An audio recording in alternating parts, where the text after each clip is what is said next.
rock stars became the new really holy worship of our holy worship, right? So everything has changed so much. Yeah. So instead, he went with Bitcoin, and it's working so far. I think it'll work. I think it'll save us. Right. So how did banning P2P file swapping in the music industry work? Didn't, never. Right. So Yeah. it's a P2P file swapping of value, or digital gold, or Bitcoin. So you can't you can't ban it.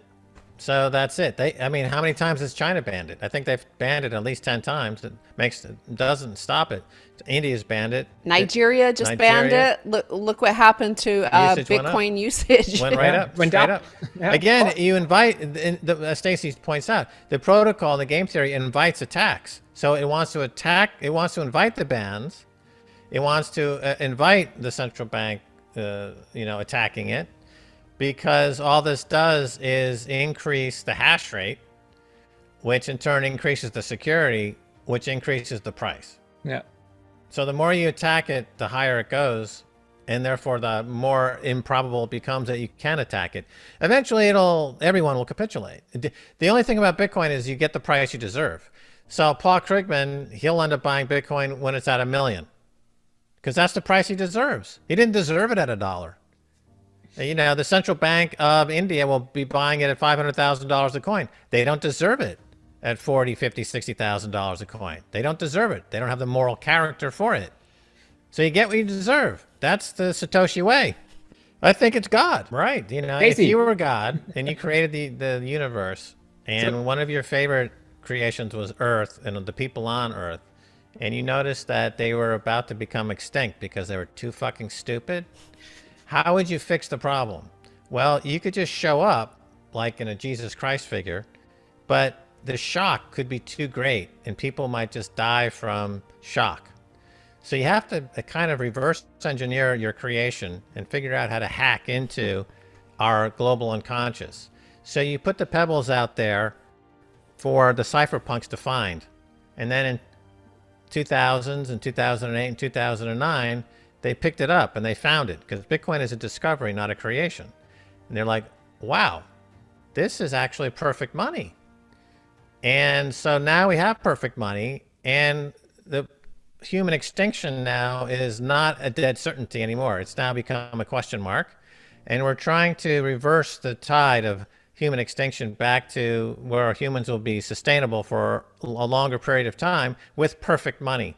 And this energy FUD that people talk about, the energy that's used by Bitcoin, once we get to a Bitcoin standard, that 160,000 terawatts of energy that's used globally right now gets cut in half immediately, because you get rid of the defense industry, you get rid of war, you get rid of hatred, you get rid of all the mechanisms required to verify. We have thousands, hundreds of thousands of lawyers and accountants that all their job is to verify transactions, verify court records, go through the bureaucracy. Well, with Bitcoin, the transaction is the verification. It's all transparent. It's all immutable. It's all visible. You don't need any of that. So the energy usage on planet Earth gets cut in half immediately, which is part of God's hope that we continue. God's clearly like, oh my God, you fucking idiots. I can't believe you're going to blow yourselves up like this.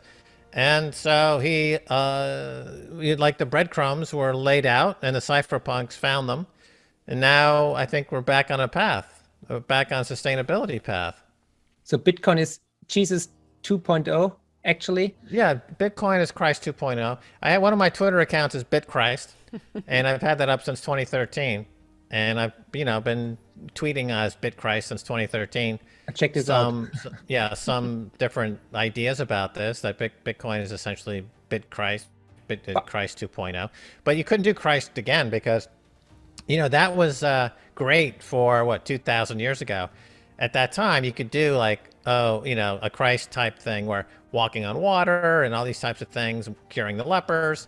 It had huge impact 2,000 years ago.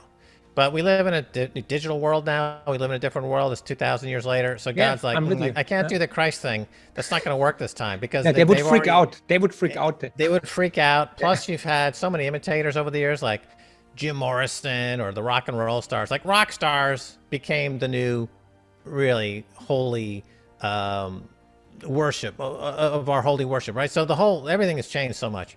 Yeah. So instead, he went with Bitcoin. And it's working so far. I think it'll work. I think it'll save us. Well, actually, I was thinking, and something I want to now cover on Orange Pill podcast because of what I was listening to your conversation, and I realized that there is like a God that plays charades or charades with us. I think that's what how you can reconcile that notion of intelligent design versus science. So when you see like the Cambrian explosion, right? What you see are all these fossils with creatures with 6 arms or 7 arms or 5 heads, and it was like, and then beauty happened, the perfection, what asymmetrical, symmetrical humans, like down the spine, like mammals and creatures.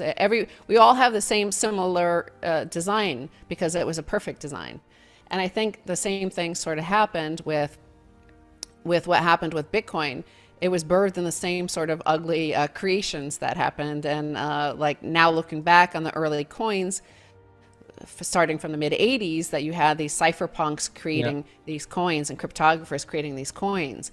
And it was like, I think in a way you could say like God's playing charades with us, like, no, like, okay, give it arms. And we're like this, and we draw it with like 7 arms. No. You'll recognize it when you see it. When it's ready, you'll see it. And then that happened with Bitcoin. It just instantly, somebody like Hal Finney, who had already been working on all these coins and understood and was like a mind that could already understood the cypherpunk way, he instantly got it. Like January of 2009, he was talking about $1 million Bitcoin. So nailed it.